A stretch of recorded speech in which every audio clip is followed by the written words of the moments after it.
Good morning, everyone. Hello, and welcome to Culture Leader Conversations, where it's a series where we get to explore the art and impact of leadership on workplace culture. And today, I am joined by Joel Rivera, who is a former colleague of mine and someone I admire in the HR industry, admire him very much. So I'm thrilled, absolutely thrilled that Joel is here with us. Joel is an HR specialist and college instructor. And I'm going to let you, Joel, just tell us a little bit about your journey and what brought you to where we are right now. Thank you, Veronica. Yeah, you know what? HR is something most of us fall into by mistake, but we love people. And I think a lot of us and how we know each other is through the hospitality sector, and that's also people driven. So it really is about taking care of people. And I think that's something that I've naturally loved to do my whole life. Whatever job I've been or whatever industry I've been in, it's always been about making sure that people have been taken care of. So right now, after 25 years of working in the industry of hospitality sector with CBC, with clients through my consulting business, my main staple now, or my main job, is actually teaching HR and career-related classes, leadership and whatnot at Vancouver Community College. Awesome. How cool is that? Excellent. All right, let's get jumped in and start on the culture questions because I'm really excited to hear what you have to share with us. So my first question is, from your experience, what are the most valuable lessons that you've learned about leading with a people-first approach? What comes to mind? I would probably say that the most valuable lesson that I've learned about leading with a people-first approach is always about genuine connections. And we use the term a lot about being authentic, or how important it is to be authentic. And I think making that genuine connection is that authenticity. From my experience working as an HR professional and even now as a college instructor, we always have learned that it is about making sure that our clients, our students, or our people come first. So whether your organization is student-centered, whether your company is client-focused, or whether it's about employee engagement or motivation, it's taught me that we always have to prioritize the people in those spaces, about their well-being, about their development.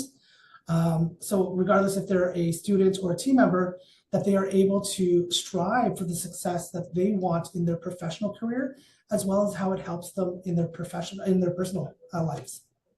Nice. Awesome. Thank you. Yes, authenticity. I love that.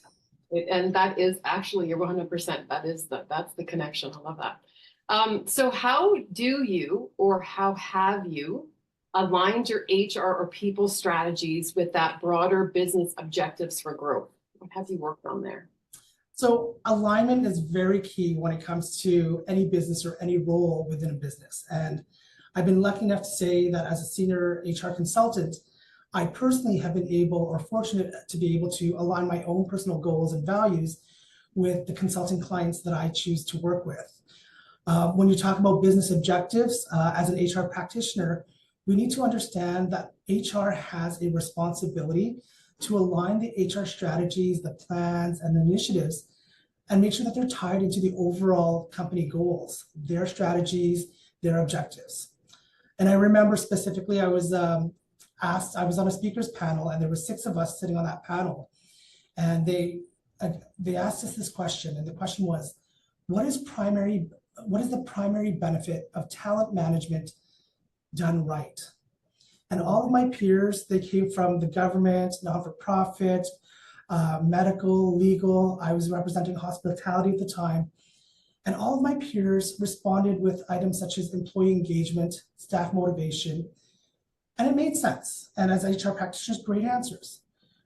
My answer was quite different, and it definitely provided a little bit of debate in the room. And my answer was profit. And I said to them, at the end of the day, excluding nonprofit organizations, the goal of any organization is revenue and profit.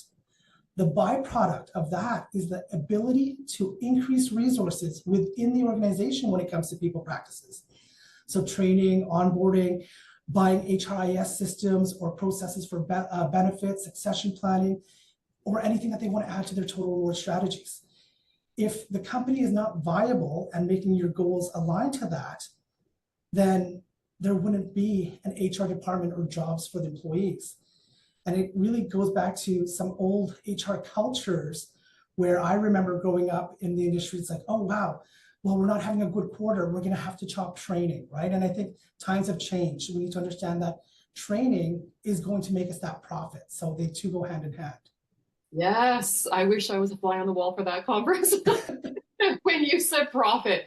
But you're right, like business are in business to make profit. Yeah. So, and exactly, I love that. That must have been quite a conversation. Awesome. So my next question for you is to tell me about an experience, something, and I'm sure you have, when you were thinking about this question ahead of time, I'm sure a thousand things came to mind, but what is one experience or memory that stands out and represents a defining moment that celebrates workplace culture? So I did think about this question quite immensely when you gave me the option of some of the topics we're talking about today. And honestly, there wasn't a specific project or event that took place. But what I will say is it made me think about a situation that happened after the fact. And it was a few years after I had moved on from working at my first hotel in Vancouver, after moving here, opening up a hotel in downtown Vancouver with the management team. And I remember that after that experience, I loved it. It was a great experience.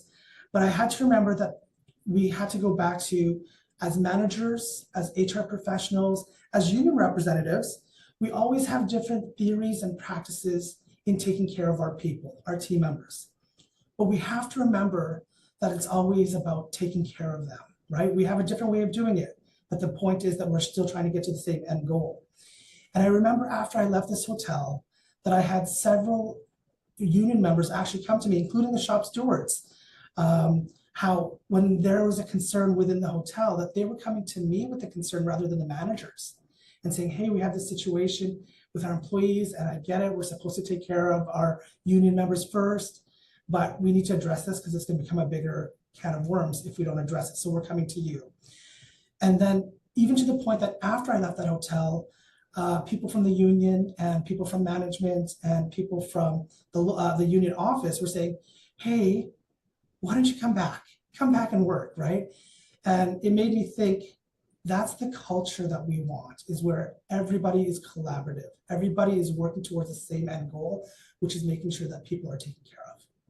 Absolutely. I think that can be said better. And obviously you made great connections with all the stakeholders in that organization. Awesome. All right. Let's turn the tables a little bit and talk about college and the students and your curriculum. And I'm just so curious about that. So fascinating for me. So what innovative methods do you use in your instruction to engage students and prepare them for the complexities of the modern business environments or workplaces? So I'd start off by saying, I don't know if I would call them innovative, but I do use a lot of methods to keep my classroom engaged and to keep the students excited about what we're going to learn or the learning outcomes, and to prepare them for what it's actually like in the real world. And I think the first thing that I say to them is I will always use my classroom as if it was the workplace. So showing them real life examples. For example, last week when we were talking about being organized and how time management is being organized and how that's perceived in the workplace, I actually showed them development reviews from companies that are out there and talking about time and attendance and punctuality, and how even reference forms, the questions that are being asked of them are they reliable when it comes to attendance? So again, if you want me to be a reference for you here as your instructor, you have to be able to show me being on time and being present for class and participating, because that's the same skills that your employers are looking for. When we get to more specific stuff, I love playing around with technology, and so like even right now, I say to the students, I go, the same platforms that the college has given you, like MS Office and using SharePoint and using MS Teams, these are the same things that industries are using. So you have to be comfortable with using, whether it's Google Hangouts, Zoom, or Teams for technology, for document sharing, for breakout sessions. We use it for activities if we're doing an online class versus an in-person class. I'm very fortunate that our learning management system also has apps called M5P where we can add on attachments for gamification. So that's pretty cool. I also, you know, there's always talk about, like, even now in schools, about you can't use your cell phones from primary to high school. But I actually say, okay, guys, pull out your cell phones, log onto this or text this number. And then we use that as word clouds, like living word clouds when we're doing team discussions or surveys in the classroom. So that's a variety of things that I love playing with technology. I love showing movies or clips of movies, TED Talks. I think there's some great leadership stuff that we can learn from that. As well, my favorite thing to do is speak directly to them through guest speakers, like past graduates, alumni, and the industry practitioners. So every term I bring in 4 to 6 speakers from the industries that I've learned over the term that they're excited to be in. And, you know, it's one thing to have the teacher say, this is how it is, but it's another thing to hear right from an industry professional and say, oh, you're in the banking sector. Oh, so, okay, that is what it is. So that's always an interesting one to bring in.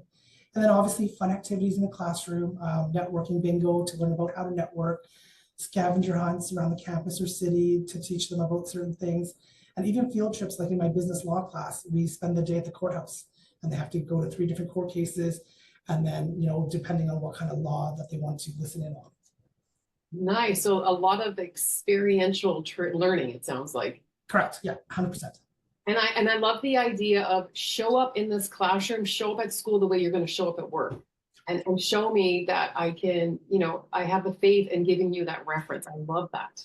And it's the same. Yeah, it's a great reference because they say, like, if you're late for work, do you get paid for that time that you're late? And they're like, no. I go, so why should I give you a grade for the part that you weren't here for? Yeah. And I think the best example of that is when a student put up their hand last term and it had the courage to share with the class. He goes, Joel's not lying, guys. I got fired last night for being late for the 3rd time at my job. Wow. Good for that. Yeah. Amazing. It must be so fun. It has its moments, that's for sure. Awesome. Thank you for sharing. So my last question here is, what do you see as the biggest challenges facing HR professionals today, and how do you address this in your curriculum? Such a big question, or loaded question. I do feel that the biggest challenge facing everyone today, and not just HR professionals, is something that I've always started to address. And I wrote about this in my mini thesis during my master's degree. And that statement was, while technology has greatly enhanced the performance output of organizations, it is at the cost of social and cultural awareness of our people and societies. And you look at it right now, when somebody's in the workplace or even on a break from class, we have gone away from talking with others to just looking at our smart devices and like streaming and watching movies or catching up on email because we need the time. And so with technology advancing like AI or cars, you know, assisted cars, we started to talk less, we socialized less. And so you're seeing it happen right now as industries are now trying to bring people back to the workplace because they're missing that human connection. They're missing that collaboration approach to dealing with problems in the workplace or goal setting in the workplace. So in my classroom specifically, we really emphasize how to use technology correctly, how to use AI, how to use it for something as simple as writing a cover letter to writing things for work, you know, your reports, but also highlighting soft skills, the talking, the interaction with others. And a great example of this is I had a group who had to present to the class. And at the end of it, there was a Q&A session. And I said, so how did you guys work on your project? And they said, and what did you do when you had a question? And they're like, oh, well, we would just text each other on our WhatsApp group. I go, but you guys were sitting across the table from each other, all 5 of you. I'm like, yeah, but so we just put on WhatsApp. I go, so you couldn't put your phone down for 1 second and just have a conversation face to face? I'm like, oh, I never thought about that, but yeah, we were all right there. And so I think, again, you know, we've swung the pendulum so far into the other side with technology. And technology is great, but we have to understand how to use that technology efficiently and for the greater good, because it is costing us our human interaction, our social awareness, right? Accidents happen more crossing the streets, people are just so locked into looking at their devices that they're not seeing what's happening around them.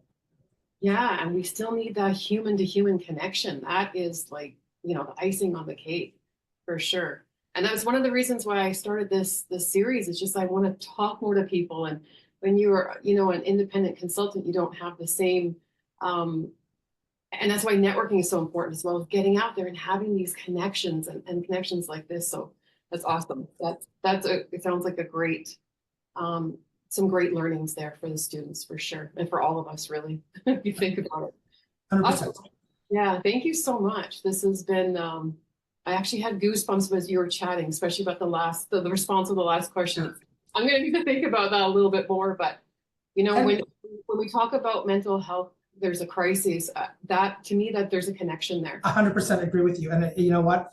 I want to do more in this space, and I want to provide more awareness to people in this space. I think it's an avenue where I'm very passionate about, but you see it happen all the time. When you think about exactly that, Veronica, about wellness and why there's an increase in mental wellness cases, there's other things that play into that. But I think even as service providers in like healthcare, right, we're so busy looking at charts and technology that we forget we have a patient who's probably feeling at their worst because they don't know what's happening to them, to just have somebody talk to them for 30 seconds or to say hello, rather than I'm so busy looking at a piece of paper or a tablet about what are the results and what are the tests.